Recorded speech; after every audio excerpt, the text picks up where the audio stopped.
33-годишниот Александар Димовски е роден во Битола. Неговата мајка го оставила во домот за деца без родители. Бил бебе, не го памети ликот, не го чул гласот, не ја допрел, не ја почувствувал незината љубов и грижа. Наместо мајчинска нежност во животот се соочувал со многу неправди, навреди. Бил тажен, повредуван, нарекуван со погредни зборови. Но останал храбар. Ги голтал солзите машки за да не му ја видат тагата. Ги пребродувал страдањата. Гневот го топил во љубов, за Бог и успеал да стекне пријатели, да се избори, да порасне. Битката ја продолжува и денес, но во срцето стојат лузните, вкоренети, неизбришани за навек. Се случуваше во мојот живот да имам неправди, да бидам умаловажен, што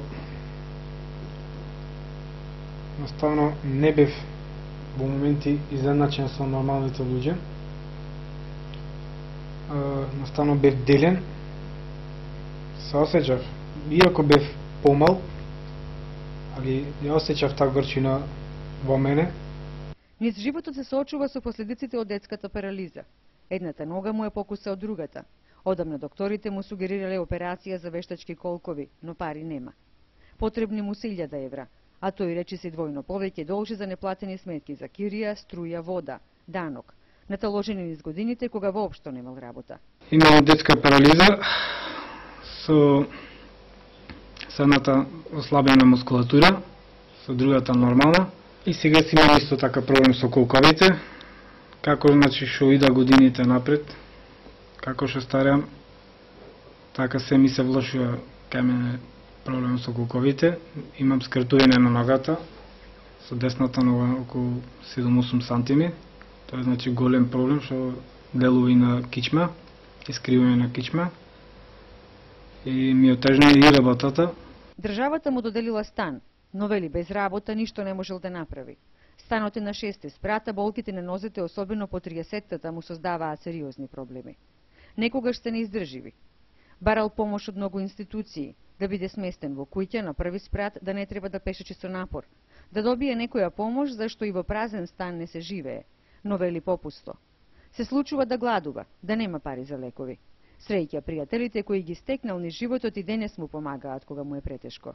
Се борев со мојот живот самио и јас кај да појдев да кажам, ајде ќе ти помоли Господ, ајде ќе ти помоли Господ. Значи се обраќав до многу институции. Одговорот беше, не знаеме, то Скопје, државата нема ништо кажано, не можеме доволно и тоа што го добити. Разочаран е и во Сдруженијето за деца без родители. Вели се обратил за помош, а наместо поддршка, разбирање и помош, добил негативен одговор. Имав потреба и барав јас да ми се помогне дел нешто, ако може тие како Сдружение да ми помогна. Тие не да стане воопшто да ми помогна. Јас во еден наврат се дојдов до разговор со председател на тоа Сдружение. Имав неколку прашања, поставив према него прашања, јас добив некои негативни одговори што мене стварно ме разочараа, пошто веќе спаѓам и јас во тоа Сдружение како дете без родител. Наставно некој негативен, невкусен одговор добив, што ми рекоа само гледај си во свој интерес, не барај за другите. И додека од Сдруженијето велат дека континуирано им се помага на членовите преку подобрување на законските регулативи и реализација на бројни проекти, Александар нема излез за своите проблеми. Работи во Прилепската печатница. Заработува месечно по 8.000 денари, со нив ги плаќа старите долгови, судски спорови. Му остануваат минимални средства со кои едва и може да купи храна. Троседот каде што спие е искинат. Столиците, плакарите се искршени. Фрижедерот е празен, но срцето негово е полно со љубов за луѓето.